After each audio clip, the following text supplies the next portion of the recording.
Hello, everybody. I'm going to sit here and wait just a few minutes for everyone to be on. And then I'm going to start the discussion of my favorite book, Jenifer Lewis's The Mother of Black Hollywood. So it's about 19 seconds in. I'll give everybody a chance to come on in. If you're hearing cars go by, I apologize. I am sitting very close to a window and got some traffic going on out there. So if you see me looking off to the side, it's because I've got some questions. I forgot my notebook, so I had to take a screenshot or take a picture of my notes that I had taken on the book and some questions I wanted to ask, and kind of put them on the computer so I can look at them. So it'll look like I'm looking over there, but I'm actually just kind of reading. Hopefully everyone gets a chance to get on. And if you can't, that's fine too. You can always watch this in the afterlife. It'll be here to watch even after it's over. So yeah, it's 7:02. And I said I wanted to start at 7. And I know sometimes people can be a little tardy, so I'm okay with waiting a little bit. Oh, there's a lot going on. Yeah. And if no one comes up, then I will talk about what I liked about the book, and everyone can just hear my opinion of the book when you watch the live, the playback. So yeah, that's what I'm going to do. Right now, you'll probably see me looking all around and the computer's probably shaking and stuff because I'm touching it, getting ready to share the video. I promise you, if you can, share it. I like books, and I like for everybody to like books. So, and talk to me about them. I like doing that. So yeah, feel free. Come on and join me. All right. I've shared it. If you can, share it too. Even if, like I said, they're watching it in the playback. Why do I just look pixelated for a second? I don't know. Could be the internet connection. All right, so if you are just tuning in, which you probably are, I am doing a discussion and review of Jenifer Lewis's The Mother of Black Hollywood. It's a memoir. So I can say that I've always loved Jenifer Lewis, and I've always been a fan of her work. I think the very first thing I might have seen her in was maybe old episodes of In Living Color. I know I saw her in Beaches. It's a Bette Midler movie. I know I saw her in that, and countless other things that she was just in, and I always liked her. My daughter, when she was little, used to always refer to her as the loud auntie because her first experience with her was the Fresh Prince of Bel-Air. So she just always called her the loud auntie. Up until this point, one of my favorite Jenifer Lewis works had been Jackie's Back. I can quote almost any and every line from Jackie's Back just because that movie is hilarious. If you haven't seen it, it's completely shot in satire, and it's funny. So if you can find it, watch it. I want everyone to watch that movie. And it's all about a diva who is more grand in her head than she is in real life. So yeah, you should watch it. And it's all like from some weird perspective. Thank you for liking the video. I see somebody just liked it. Thank you for that. I prefer here lately, because I've got myself on book punishment, I'm not allowed to buy any more physical books because I have way too many, and I'm running out of shelf space, and I really need to buy a new shelving unit or something. But I chose to listen to the book on Audible. I think I got it the day it was available. Yeah, like that day that the book came out on Audible, I got it that day because I needed to desperately hear it.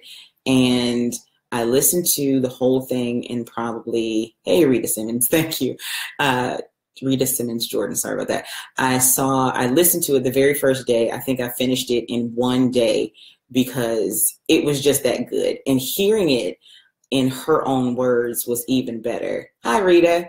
Did you get the book, a physical book, a digital book, or were you listening to it like I did? Waiting for Rita's comment. Because I know a lot of people did listen to it. I'm in a group of women on Facebook who read and listen to books, and a lot of them were saying that they listened to the audio version, and it's nothing like her telling these stories in her own words and hearing her describe certain things in her life. It's nothing like that. It's absolutely hilarious. Some of the stories she told. There was one about the town prostitute in Kinloch, Missouri, named Fat Jackie. That one is hilarious. Hey, Tasha. Good to see everybody coming on. I've been talking pretty much for 7 minutes-ish by myself. So yeah, that's what I've been doing. But yeah, this book was absolutely hilarious. And if you're a Jenifer Lewis fan, or even if you just, are into memoirs and people telling their stories, I suggest everybody get this book, because it's not just a book or a story of somebody's life. It really shows some good perseverance. Oh no, Rita's having problems with the picture. I'm sorry, I don't know what to do about that. Thank you, Tasha, for saying I was good at speaking. It's what I do for a living, so I got the best job. I was always the talkative student, so it's nothing for me to just talk. I think I got the best job ever because I'm a talker by nature. But yeah, hearing Jenifer Lewis talk about her life experiences and stuff was really crazy. Hi, Diana. Hearing her talk about, being a child, being a thumb sucker. And she said she was cross-eyed, and Lord knows if I could pull up the picture that I found of her when she was little and had these buck teeth. Like, how sometimes little kids who suck their thumbs, their teeth are all crazy. If I could find that picture, I would totally put it in here so that y'all could see it. It is absolutely hilarious. I might even have it on my phone because I was trying to show somebody. And I was like, y'all got to see it. She was cross-eyed and had crazy teeth. So it's amazing what some puberty can do for you. I think she might have had a little work done to her nose, but I'm not sure. I don't care. But the teeth and the cross eyes was hilarious. But the book was really, really good. Like I said, I listened to it on Audible so I could hear her tell her story, and I didn't have to imagine her voice in my head. Have any of you read the book other than Rita? My mouth is open, sorry. Just watched a video of hers today when she was singing some kind of lib about, man, listen, when Jenifer Lewis, Brandy, and Roz Ryan, everybody knows Roz Ryan from A-Man back in the day, and she was like the voice of one of the muses on Hercules. Don't ask me how I know that. But when they were singing I Don't Want Nobody Effing With Me in These Streets, I found that video in the middle of the night. You know how you laying in bed and you scrolling on Instagram when you're supposed to be asleep? That's when I found that video, and I promise you, I was hollering because if I could, I promise you, I'd make that my ringtone, because I don't want nobody messing with me. I don't come here to mess with nobody. Don't mess with me either. That should be the theme song when I walk into a room. That should be my ringtone on my phone. That song is hilarious. I've heard it remixed a bunch of times, and it's just funny. Ain't no way around it. And the new one that she's made up when the book came out with These Fools Told Me to Rap for My Book, that is funny. And the Rumpa Pum Pum for my book, then she goes, it's people here, titties and hips for my book, then red lips for my book. So yeah, I normally wear a lot of red lipstick anyway, but I had to put it on today just because she always wears the red lipstick, and I find it funny, absolutely funny. There's nothing funnier in this book. But if you have not read it, I suggest everybody get it. And if you're busy, I know Tasha's a nurse, if you're busy, listen to it on Audible, because I promise you, her telling the story is way better than you sitting there reading it and trying to imagine it. And she said that the editors had gotten a couple things wrong, or, you know, translated it wrong. And she read it the correct way it was supposed to be. And hearing this kind of stuff is funny. Y'all gonna hear a dog. Yes, Daddy. Yes, Dad. It's my dad and the dog. Did you see my dad and the dog?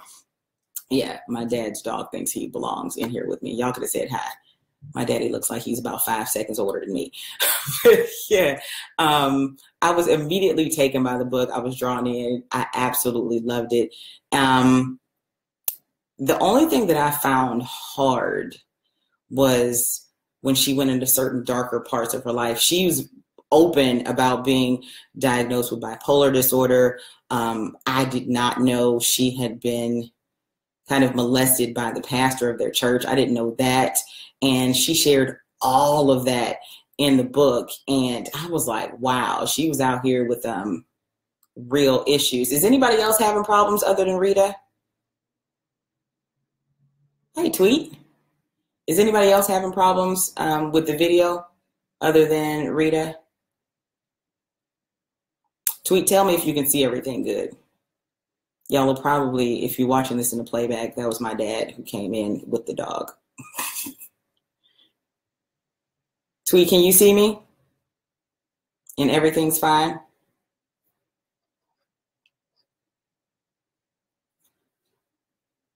Okay. Diana says not her. She's not having problems. And Tweet says she can see my red lips. It's red lips for my book, honey. Titties and hips for my book. Yeah. So the only thing that I had problems with was hearing some of the sad stuff. She was talking about the death of her friends because she graduated from college, went straight to Broadway and booked her first Broadway show, I think she said within 11 days of landing in New York. And because she lived in the Broadway culture, she had a lot of homosexual friends. And, you know, they were just living their best life, having all the sex that they wanted to have back then. And a lot of them, hi, Ian, and a lot of them died. A lot of her friends died. The choreographer who choreographed Michael Jackson's Beat It and Thriller, he died. Her friend Quitman Flood III, he died. And she said in 1 week, she was losing like 3-4 friends at a time. And the same time her father died, I think her best friend Quitman had died. So it's a lot of, hey, Ian, it's a lot of sadness in the book. But the more you listen to it, the more you can see how her perseverance and everything just kind of comes full circle. And she's able to put it all together and be who we see today. If you're just getting familiar with her, then you just think she's an amazing actress, but you don't know all the stuff she had to do to go through it. I think she said one time she was on something like what they call an actor's kind of welfare, and they had given her $40 to kind of live off of, because, you know, they knew a lot of actors in New York were struggling, and she took her $40 and gambled it on a card game. You know how you watch the cards move around, and she was following the queen. And she said she knew she had it, and he was going to take that $40 and turn it into $400. And in that split second, she lost all her money. And she said after that, she learned a lesson. She never gambled again. And I was like, how many times have people been down on like their last dollar and decided to gamble for it not to work out so good? So that was a lesson to me to just not want to gamble. I'm over here looking at comment. Tweet says, rest in peace, Michael Jackson. He was the king of pop. He was. Michael was good. And that choreography from Bad and Beat It and all, well, Beat It was stellar. Michael was good. He was very, very good. Thank you, everybody, for joining me. I appreciate it. If you can share it. Anybody, okay, I know Selena is fresh to the group. Selena, did you get to read The Mother of Black Hollywood? Or are you here just because you love me? Tweet, don't answer that. I know you didn't read it. You saw me playing the number a few weeks ago. I did. It was like a bunch of million, and I only spent like $1, so it's okay. Hey, church people listening and watching and wonder why I played the number. It was a lot of millions, and I wanted them. I got student loans. What? All right, moving on. Jenifer does get into a point in the book where it's before chapter 10, because chapter 10 is called It's Not That Type of Call, Mother Effer, where she addresses the preacher who molested her. So it was before then when she had the therapist, Rachel, and she got into the mommy issues chapter, when I kind of realized her mom may have been bipolar as well, just undiagnosed, because, you know, back in the 50s, nobody was diagnosing anybody with anything. Tweet, stop it. But yeah, I think that her mom might have had a problem with either being bipolar or, you know, just some type of a emotional disorder. She said her mom would fly into a rage all the time, and she just thought she had inherited grandmother's rage, mama's rage, and that's why she was the way she was. But no, it was actually a bipolar disorder. So that's why I'm thinking, you know, her mom might have too. And also having 7 kids before you're even like 27 years old, that's a lot. And Jenifer's father was kind of hit and miss. That's a lot of responsibility for one woman to be caring for 7 children. And Jenifer Lewis says that when she came on the scene, her mother kind of didn't have time for the last one. And she would tell her, okay, yeah, whatever, go tell your sister about it. And yeah, you can kind of see how that would develop. She said in an interview with RuPaul, she said that she always wanted somebody to see her when she was little, you know, see me, see me. That's it. She was 26 with the 7 kids. Thank you, Princess Nay. But she said she always wanted somebody to see her. And she said that the little girl, see me, turned into a rage when she got older, and see me kind of thing. And she said, and then as a diva, she was just on some, oh, y'all gonna see me.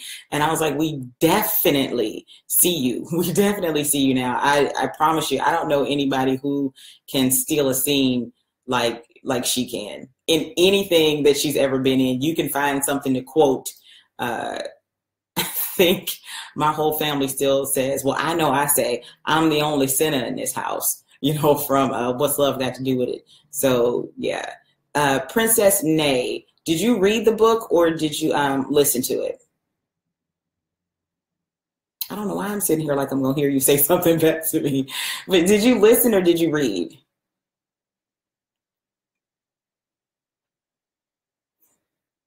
I can't with tweets comment. Okay, I'm going to wait while you I'm going to keep talking while you comment back. But yeah, I found it better to listen, because that way she could be talking to me while I was doing the dishes or, you know, clean the house or something like that. But she was used as entertainment for, yes, she was, okay, Rita, it's Rita, and Rita listened. She was used as entertainment for her mom's friends. She said she was teaching them the funky 4 corners. And I'm like, I don't even know what that dance is, but I want to go look for it because it sounds funny. You know how there's always that group of people who want to come over and play cards or whatever and hang out with your with your mama and them, and sometimes the older people will call in a younger child to entertain the group, and that's exactly what she was doing. She was being the entertainment, and it was fine because she likes putting on a show. She also mentioned in the book being, I don't remember how old she was, but I know it was like elementary school age, and she would put on like variety shows. Well, thank you for using your daughter's page. She would put on variety shows and charge people, what was it, like 30 something cents to get in. And she would sing a bunch of songs, let one other kid come in, do one. Then she would do a whole nother set. And then another kid would sing a song. Then she would do another set. And at the end of it, she would take all of the money, not pay anybody else, but she would take all the money over to get some fake Chinese food from a lady in the neighborhood. Yeah, she was in junior high. She would take all the money and just go get her some fake Chinese food from a lady that you had to like stand outside her kitchen window in an alley. It was just a really good book. All of it's good. If you have not read it or have not listened to it, I think this would be one of my top suggestions. I loved this one even more than I loved Tiffany Haddish's The Last Black Unicorn. And I loved that one because it was funny. But this book got into a lot more real kind of things. Tiffany was just doing some wild stuff, but Jenifer was living a big wild life. She even said, you know, she went, what was she, standing at the edge of the ocean, or she was on a beach, and she was like, you know what, is this really what I want to do? Do I really want to continue? I'm not sure. I need a sign. And right then, like literally, she was at a spa wrapped in seaweed and mud and stuff, and got a call. And I think that's when she got the call for Blackish, to go be on Blackish. And she was like, well, they better have some Greenish. And evidently they did have the sizable budget for her, because because we know she's still on there. She's still playing Ruby Johnson. And that is probably one of my favorite roles of hers, because you can see somebody's mother-in-law acting like that. The way she shades Rainbow, and the way she does all kind of, you know, just underhanded stuff, and the way she still babies Anthony Anderson, even though he's a grown man with a kid off at college. I'm just saying. Yes, that's right. It was real emotional. And she was in the Bahamas and had just got back to the U.S. See, I knew somebody was reading along with me. Thank you, Rita. I've listened to it probably 8 times, 8.5. I think I'm at the 8.5 point now, because I'm still in the middle of it. And I never get tired of it. Even through the emotional stuff, you know, with people dying, with her having that serious sex addiction that she had. Hey, Gina. She had a sex addiction and was just doing all kind of wild and crazy stuff. And she said it's a wonder, you know, she didn't get anything. She was just like, oh, well, I guess we all finna die. But it's funny, because all of that leads up to a really grand moment, and you can see how she just blossoms and become who she's supposed to be. And she also gives us some tips on how she used acting to secure her some good seats to see President Barack Hussein Obama, you know, accept the Democratic nomination, and all this stuff she was doing, and how sometimes being famous can come in handy. Because listen, nobody wants to have to go sit up in the nosebleed seats when something monumentous is happening. Yeah, the AIDS epidemic had just broke out, and for a long time her friends were just saying that they were sick and they didn't really know what it was. Also in this book, she talks about a near rape from the delivery guy. A guy was supposed to be delivering something up to her house. She was running a bath, had her little dog, and he knocked on her door. She opened it, and he forced his way in and held a knife to her throat and was getting ready to rape her. I was like, whoa, I wasn't ready for that part. Was not prepared for that at all, because I had never heard that. A lot of the book, like, I knew she was bipolar, didn't know about the pastor thing. And I knew that she had, you know, some ups and downs in her career, but I knew nothing about the delivery boy and the rape situation and how she was able to talk her way out of that. And the police later said that not very many women are able to talk themselves out of that type of situation. That man was either going to kill her or rape her, or both. So it was lined up to be kind of heavy, but she was able to talk her way out of that. And she saw him as a person and didn't really want to just, you know, treat him like some thug, because it totally could have been, it could have had a different outcome had she kind of jumped bad with him. But she didn't. She talked to him like a person and said, you know, you really don't want to do this. And she told him, hey, I'm sick. They don't know what it is. You smell that? That's medicine. And she did, I don't remember if she prayed with him, or I think she hugged him or rocked him or something like that. And he said that she said she wasn't going to tell anybody, just, you know, let her go. He didn't want to do that. And he said, okay, I know you're going to tell on me anyway. And he left. I cannot even imagine that kind of thing. Can't even imagine. But I remember she did do something with him to get him to not do it. I think his name was James. She also tells a little bit of tea about how she was out here with John Voight. If y'all don't know who that is, that's Angelina Jolie's daddy. And how she let Gregory Hines perform a little act on her right there in front of everybody. Jenifer was out here, wow, living the best life. I wasn't even mad. But the book was so good that I try my best to get everybody to read it, because you need somebody to talk about it with. And if you don't have anybody to talk about it with, then you just over here like, I got all these good stories in my head and I can't tell anybody about it because nobody's going to understand. nobody. So yeah, very good book. If you have not read it, I suggest everyone pick up The Mother of Black Hollywood. Now I'm going to ask you this. Yes, she slept with so many people, she dedicated a chapter to them, and because she had a sex addiction, and it was a real thing. Like, she just couldn't get enough of it. From the first boy named Lanier, I think when she was like 12, something like that. Correct me if I'm wrong, read it, because I know you were reading it too. But it's phenomenal, and she was still naming them all, and I was like, girl, go ahead, because I don't need, after that many, I don't even think I can still be naming people. What?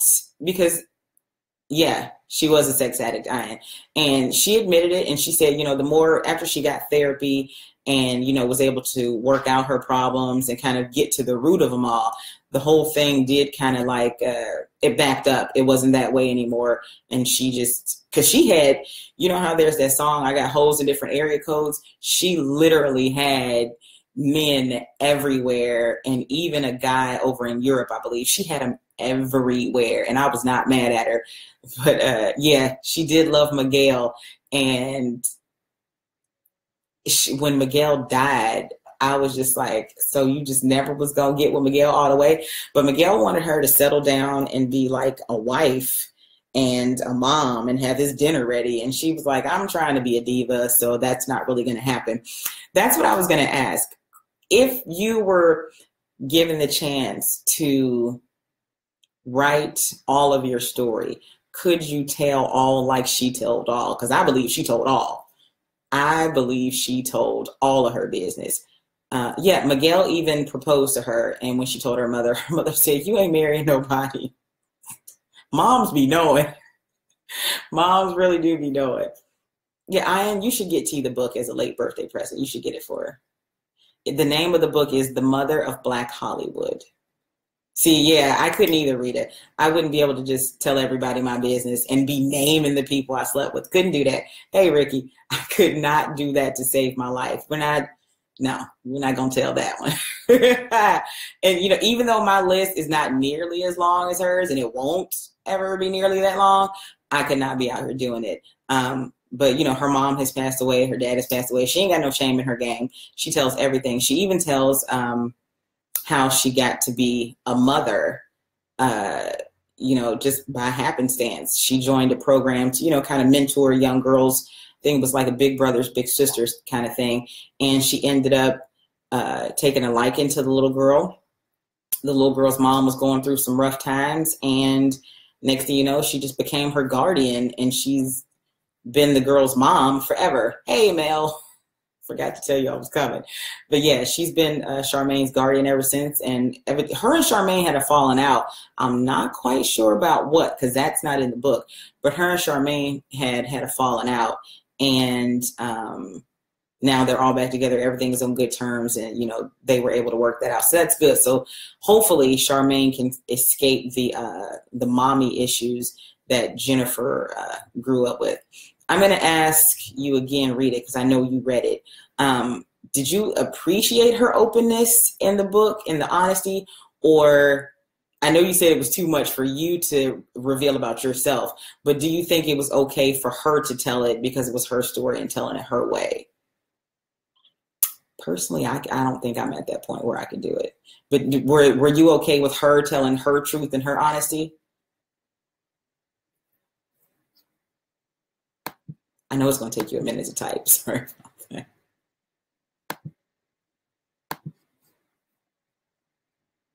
Let's see y'all looking. I was fine. I'm going to just tell you my answer. I was fine with her telling it all because, it was her truth. It was her thing to tell. I was really uneasy about the move that the pastor had pulled on her. I was terrified at the instance where she was talking about the delivery guy. And because I listened to it, I got to hear her tell it. And it was even more chilling with her telling that story about a delivery guy coming to your house and then almost killing and raping you. That was hard to digest. Also, the point where one of her best friends is in the hospital getting ready to die from AIDS. That was hard. Yes, because it let me know that regardless of what I've done, I can still be successful. That's what I took away from it too, that if she can go through all of this, I can keep going too. I've not had nearly as hard of a life. And if she can still be wildly successful, then who am I to think that I can't? And I think she did quote, who is it that said that? Was it Nelson Mandela? Who are we to think we're small or something like that? If I didn't learn anything else from this book, I learned that I'll never ever think that I can't accomplish anything because she did. Yes, I did realize that I had to stand in my truth. It also made me take a good look at my behaviors and why I do the things that I do. You know, because sometimes, you know, I'm a nice person, but I don't like it.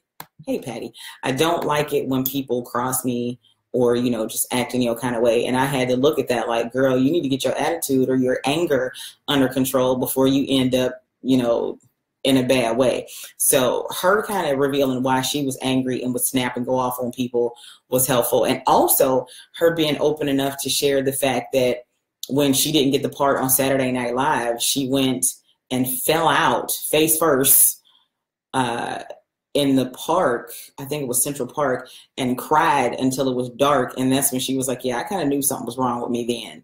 Or when she, let me see, the time she went and was hiding under somebody's dining room table, rocking and crying after she had saw her friend in the hospital. And if you even look further back, she was a child crying in school, and the teacher asked her, you know, what's wrong? And she said, I'll never be able to hit those high notes like Aretha Franklin. Like, she was legit crying over that as a child.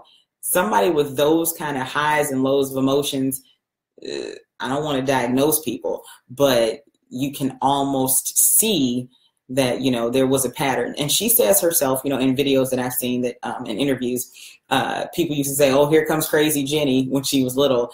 People just always knew that something wasn't quite right with her. And it's kind of bad to grow up with the label of being crazy, but she never thought she was crazy like, I need medication crazy. That's why she said when they told her she needed medication, she was like, say what now? And I felt bad, but in a way that at least she was able to identify it. It took them 5 years to convince her to take any type of medication for it. But once they got it figured out, and to the point where she could be okay, instead of, you know, not having her medicine, going off on people and acting a plumb fool. I can't even imagine, because she's already a big entity and a big ball of energy. I can't even imagine what this woman would be like with no medication. Could not imagine. And that's the thing. I'm thankful she spoke about it, because in the Black community, you do not see people openly talking about mental health disorders at all. It's taboo. Ain't nobody talking about it. Nobody wants to take medication. And if they are taking medication, they're not telling anybody. They're not being upfront with it. And nobody wants to go see a psychiatrist or a therapist. And I'm glad that she spoke out about it, because maybe that'll encourage somebody else to do so. Because you can't just go around having sex with random people that you just met and you don't even know their name all the way good, and then, you know, going off and wanting to fight somebody the next minute. Can't be doing that at all. Let me see. I have some other questions over here. Anything, Rita, I'm talking specifically to you because I know you read the book, and I think everybody else is here to find out about the book. Was there anything in the book that you did not like? Because me personally, I think I liked it all. There was nothing in this book that I did not like. I didn't like the fact that her daddy was absent, but what you gonna do? I did like the fact that her mom went to the bar and took his money while he was trying to spend it on some chick. Love that. I felt bad about their house being tore up in the tornado and for them using an outhouse. I felt bad about that, but she ain't never got to use an outhouse again. So that's a good thing. All things work together. And having the childhood she had gave her a big story to tell, and that's why we're here talking about it. Just saying. But if anybody is watching who has read it, go ahead and tell me what you liked best and what you liked least about the book. Or if you have not read it and you're looking forward to, tell me what you think you'll learn by reading this particular story of her life. I'm looking, I can see people are sharing the video. Thank you. I appreciate that. the more people I can get to read a book, the happier I'll be. I'm probably a book nerd. I want everybody to read, kind of like Oprah wanted everybody to read. I think everybody should at least read a book a month. I don't care how big it is, how small it is. Find one book and read it, because the more knowledge you get. I think I posted the quote this morning. Matter of fact, I did, from B.B. King, that says something like, to the point that I'm looking for it. That's why my head is down. Here it is. It says, the beautiful thing about learning is nobody can take that away from you. That's a quote from B.B. King. That's why I read so much. That's why I learn so much, because it's the one thing I know without a shadow of a doubt that nobody will ever be able to take from me, and it's my ability to learn. So yeah, I'm extremely grateful about that. Well, look. Thank you, everybody. I'm looking at the, I can see that you've shared it and that you've liked it. Thank you. I appreciate that. If you are just tuning in, we are discussing Jenifer Lewis's memoir, The Mother of Black Hollywood. For those of you who have read it, have not read it, or just want to find out more about it, all you have to do is watch the video. You'll probably see a cameo of my dad and the dog in the back.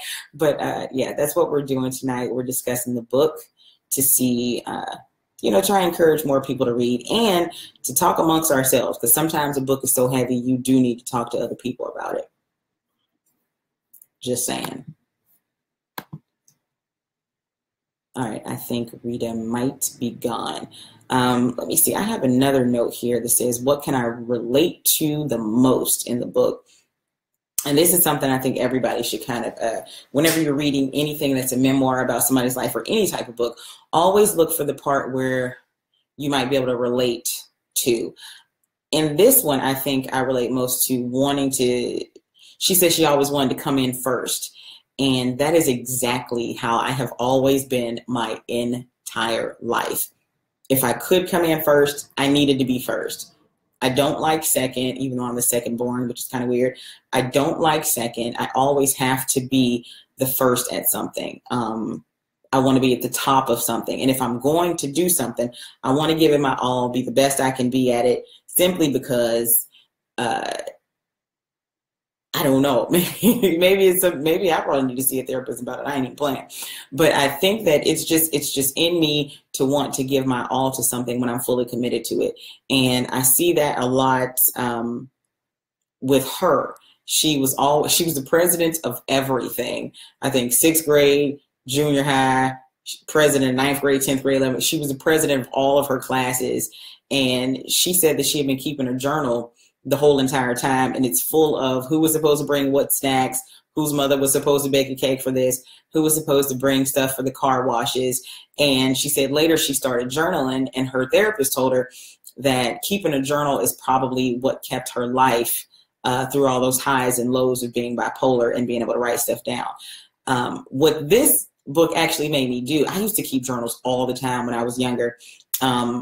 And my sister used to sell pages of them to my mom. For those of you who don't know, she did. She can probably deny it in these comments, but she used to sell pages of my diaries to my mother. And I always used to write down everything. And I think I stopped maybe about 6 years ago. After reading this book, I picked up a journal again, and, I started writing out what I wanted. That's another thing that Tiffany Haddish said that she had done. Kevin Hart told her to make lists and to make out goals and to set out expectations for herself. And once she started doing that, she started noticing that things were, happening. They were changing. And in the Bible, it says, and I hate to be all churchy and quoting the Bible all the time. You haven't journaled yet? Okay. In the Bible, it says that Habakkuk 2:2, if you write the vision and make it plain so that he that readeth it can run, or something like that. Run that readeth, something like that. I don't know. Look it up. Habakkuk 2:2. What I've started doing is writing and being specific about what I want in my life, and specific about the goals that I have, and specific about certain things that I want to accomplish. And then at the end of it, I write out what I want to happen, and I write the same line to finish it out every single day, and it finishes up with I'm already accomplished. Because the more you say what you already are, and the more you speak positive things, the more positive things will happen. So I'm changing my mind frame so that way I can change the outcome of things that happen in my journey from here on. I got some serious goals that I want to accomplish before I reach a certain age, and I can already see that I've set the wheels in motion. Everything will come to pass. Ain't even know, hopefully everything will come to pass. I've already said it, and it's going to be that way. Exactly. Let me see. I'm looking. For some reason, comments aren't showing up on here, so I'm looking down at my phone. Okay. Rita said, boom, there you go. She liked mental health can be a good thing, and sometimes you just need to talk about it flat out. She liked all the book because it was freeing and timely. If you've never read a book that was going to free up some stuff for you, this is definitely a one that's going to do it. She said her book exposed a lot of things that are happening in the Black community and need to be addressed. The fact that she was molested and she told her mother, and her mother did nothing about it and just kind of swept it under the rug. That still happens to this day. The fact that she didn't want to see a therapist, even though countless people had told her she didn't want to see a therapist because we think of it as taboo. That still happens, still needs to be addressed. A lot of it is something's wrong. And she said, what Rita said, what she can relate to is wanting to be successful, the drive and determination. And the vision board. If you don't have drive and determination, you can't really achieve anything. And if I learned nothing from this book, Jenifer said it a couple times, the elevator to success is broken. You have to take the stairs, meaning you have to go the long way. You have to take the harder route to get where you're trying to go. There's absolutely no way you just gonna shoot up and be a star. Okay, I'm gonna just have a little personal moment here. I love Cardi B, which is crazy because I don't even like rap, but I love Cardi B. And one reason is because this girl has been through so much, and she's on top, and she's loving every moment of it, because she remember when she was stripping to pay the rent. She remember, when she was hungry and trying to make ends meet. And now, she can just boom, pay a bill and not even have to worry about it. When you are determined to do something, you can make it happen. Flat out, you can always do it. Yeah, and Rita just reminded me of something. Her mom, like most of the women in the church, was in love with the pastor, and he could pretty much do no wrong in her eyes. And that's why I believe that the mom let the molestation go, because when she came home and told her mom about it, her mom called him on the phone, then brought the long phone with the cord dragging behind her into her room. And he was on the phone, and she said, now tell him what you said. She handed Jenifer the phone, and right when Jenifer went to grab for it, like, yeah, I'm finna tell what he did, the mom snatched it back and took the phone and went into her room and shut the door. So everybody knew. And then my thing is, he was probably doing this to other girls, but, nobody was saying anything because of the cover-up. And she said that riding in the car with the pastor, they were on their way back from like a choir or something. And she said riding in the car with the pastor used to be like a feather in her cap. She used to love doing it. It was a treat for anybody. And he kissed her, pinned her up against like the door and kissed her and tried to fondle her in the car. And she like kind of pushed him off, and then like later on spit out of the car because she didn't want the taste of his mouth on her. And later on, when she addresses it as an adult, she actually, for those of you who didn't read the book, this is going to be full of spoilers. She actually called him and went off. And was she justified? Yeah. And then he just tried to give some little namby-pamby excuse on why he did it, on some, well, I was just trying to show you how the boys were going to do you when you went to New York. That was the dumbest thing I had ever heard in my life, but okay, sir. Okay. Rita said that her daughter once said that if you want change, you have to change the channel, meaning your mindset. Best advice ever. If you want to change anything, gotta change the channel. If you don't want to watch Judge Judy, but your TV is on that channel and it's 2 o'clock and she's on, guess what you're watching? Judge Judy, until you change the channel. It's the same thing with your mind and with the way that you function and the way that you control your thoughts and everything. Can't do it. Yeah, her mother never wanted to hear the truth. Even when she would try and talk to her mother about it, her mom would blow up at her. So what she eventually did was she wrote a letter to her mom and made 7 copies. She mailed one to each of her siblings and her mother, and her siblings got it. And some of them were like, well, yeah, that was hard. And some of them were like, it wasn't that bad, Jenny. It wasn't that bad. Because, back in that day, everybody got a whooping. But she said, she thinks that she got a little bit too much for her taste. And to hear it, that's why I suggested, if you had to pick between a physical book and an audio book on this one, grab the audio. Because to hear her say, I got whooped or I got spanked a little bit too much for my taste, hearing her say that was just kind of haunting. And I'm like, I wonder if I whooped my child too much. It just kind of makes you think of the stuff that, that goes on with a child. Yeah. I don't think he was planning on telling that mom that she thought, I don't think he thought that she was going to tell her mom either, because think about it. This is not the first time he did that. And nobody else probably told on him flat out, because you don't just all of a sudden do this one time. And granted, Jenifer did say that she was more developed than some of the other girls. So I just think he was biding his time, got her alone and tried to shoot a shot and got shot down. And I'm glad she defended herself the way she did. And I'm glad she came back some years later and cussed him out. The crazy thing is he remembered it and tried to blow it off. Not cool, Pastor Heard. I know she probably didn't use your real name, but not cool. You know who you are. Uncool. He's probably gone now, though. She didn't say if he was dead or not, but he's probably gone by now. But yeah, the book is so good. And she says she's been journaling her whole life. So the book was pretty much just already written because she had accounts of everything. And I'm like, wow, if I went back and put all of my journals together, what kind of story would that tell? Like, no, seriously, what kind of story would that tell for me? I don't even know. I'm not even sure I want to know. I'm looking here now because for some reason the comments aren't showing up on my computer, but I can see them on my phone, which is weird. And y'all pray for me because true to Lavetta fashion, I never charge my phone. Never really charged the phone, so y'all pray for me.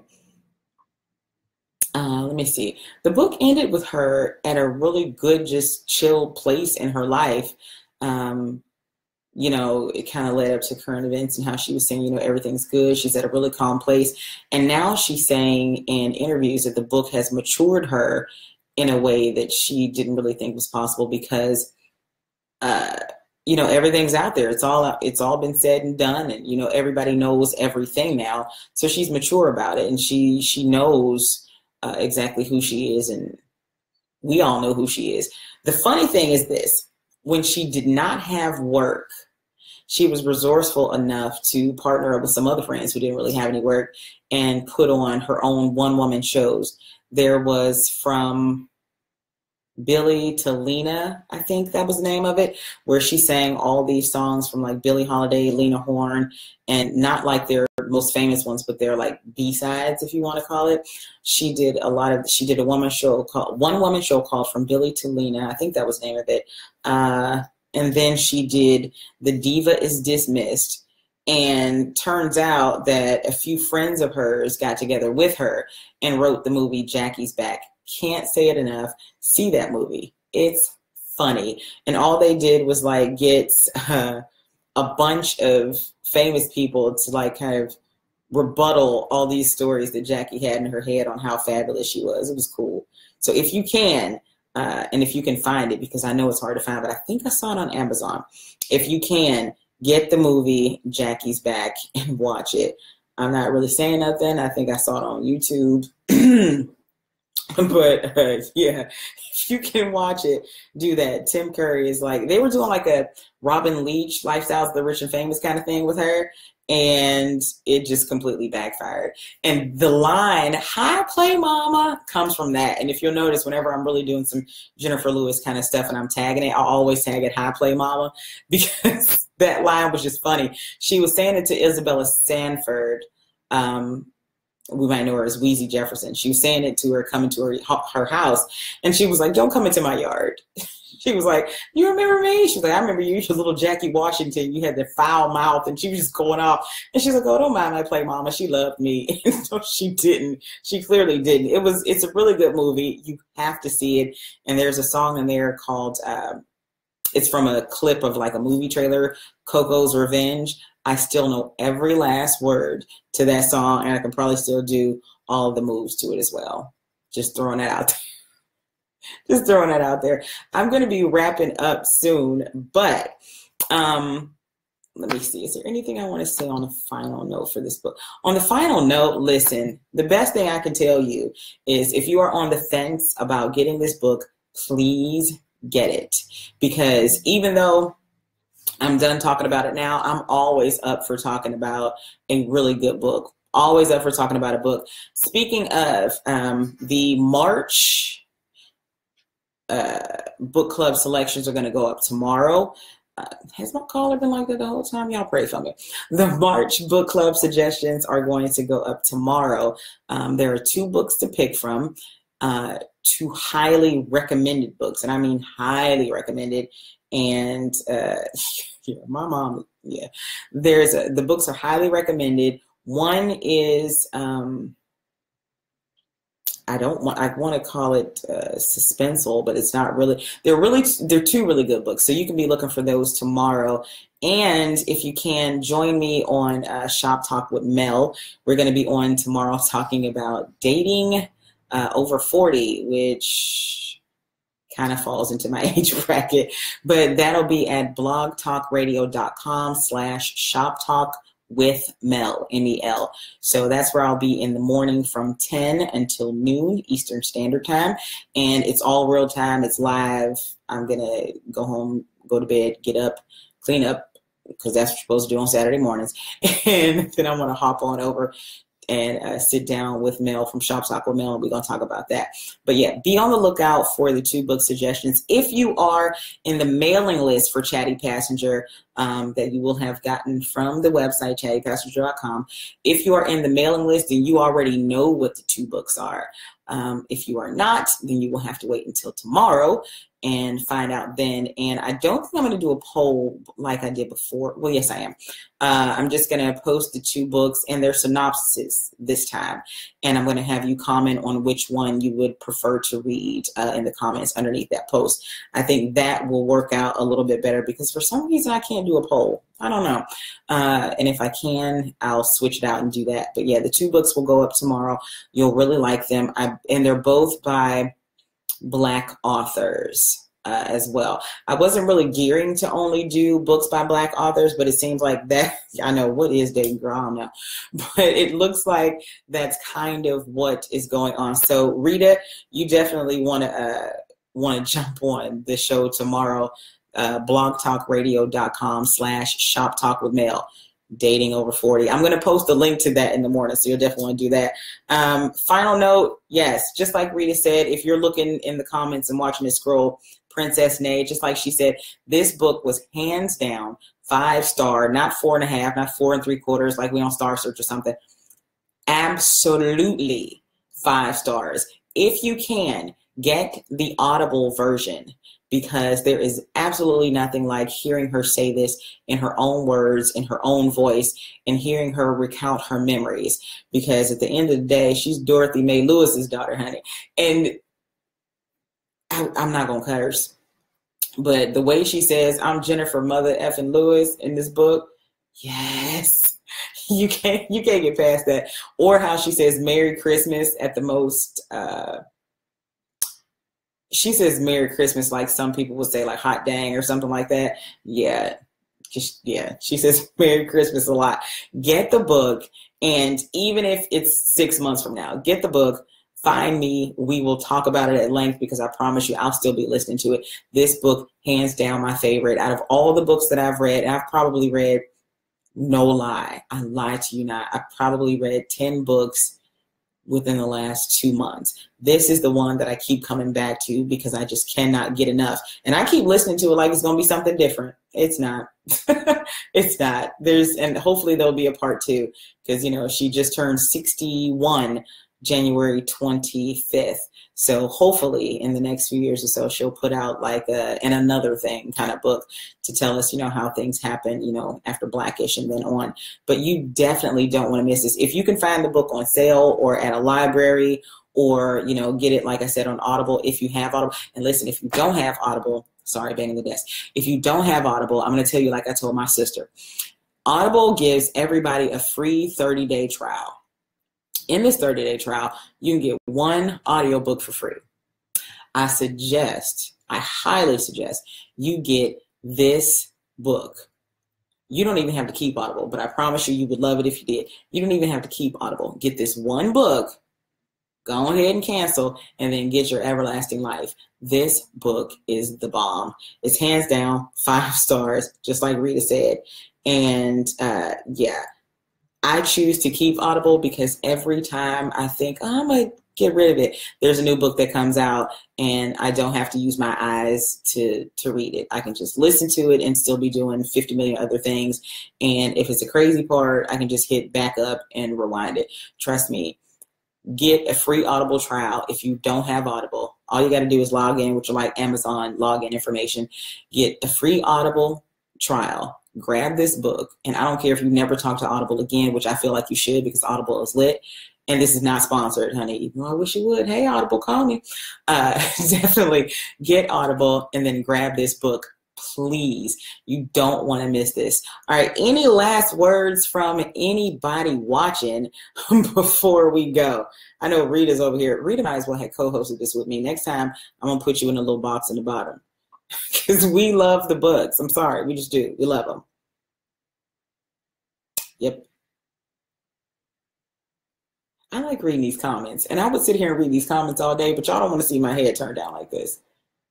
I've had a full face of makeup on, and that's why I'm shiny, so y'all forgive me. Full face of makeup on since, well, I didn't have my lipstick on, since like 5 o'clock this morning, and it's now 7:57. So yeah, I'm a little tired, but that's what I do. That's what I do. I'm a natural talker. I talk for a living. And yeah. So anybody else out there, I promise you, I have enjoyed my time here with you. And if you can, share the video, share it in your book clubs. Tell everybody to come over here, follow the page. I greatly appreciate everybody who follows, everybody who watches, everybody who leaves comments, interacts, retweets me all the time. Thank you for keeping me up on top of my game. I appreciate you. But yeah.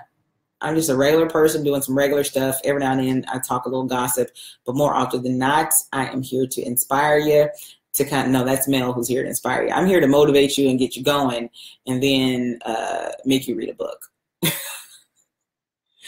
Y'all wait till I get on the fitness kick, all y'all coming too. But no, I'm having fun. Let me see. I'm checking the comments one more time. This is kind of annoying that they stopped coming up on the screen for me and I can't see them there. Friday night book club with a glass of Pepsi. Listen, Pepsi is life. But I did have a friend who had a kidney transplant. She was like, Pepsi is death. And I was like, oh, I need to drink water. But water does not give me the fizzies like Pepsi says. So yeah, next time we'll do, I think the first Friday of the month is kind of working out good for me. With my work schedules and everything, my Fridays are usually clear. So I think the first Friday of every month is clear. If you guys want to do it with a little more frequency, you can also let me know all of that in the comments and such. And be prepared to read the 2 synopsises of the books in the morning. I think they go up at 12. So be prepared to look for those in the morning and tell me what book you want to read next. I promise you, they're 2 really good books. One of them has a surprise ending, and the other one is just like, girl, say what? So yeah, you're definitely going to want to get in those. Like I said, if you have not, get on over to chattypassenger.com and join the mailing list. That's how you get to know things a little earlier. And every now and then, I send out a free book or a free audio book, you know. Freebies come sometimes. So yeah, go ahead over to chattypassenger.com and get more information. It's 8 o'clock it's now my bedtime. So I'm going to be seeing you all later. Thank you so much for joining me. I appreciate you all, especially you, Rita, who read the book, and everybody else who's going to go out there and get the book just because you've watched this live video. Thank you so much. I appreciate you all. Aw, you're blessed to have me. Rita, don't make me cry. I get time for that. Y'all know I'm hard. Thank you so much for watching, everybody. I appreciate you. Keep me in your prayers because I always need them. Thanks. And for those of you who listen on the radio, I'll be there Monday morning. If you are not listening to me on the radio because you're somewhere else, you can catch me Monday through Friday from 7 a.m. to 11 a.m. And the website to listen is 947-star.com. I'm there every Monday through Friday. And when I'm not there, I'm always here over on Chatty Passenger. Spread the word. I love you all. Have a good one. Good night.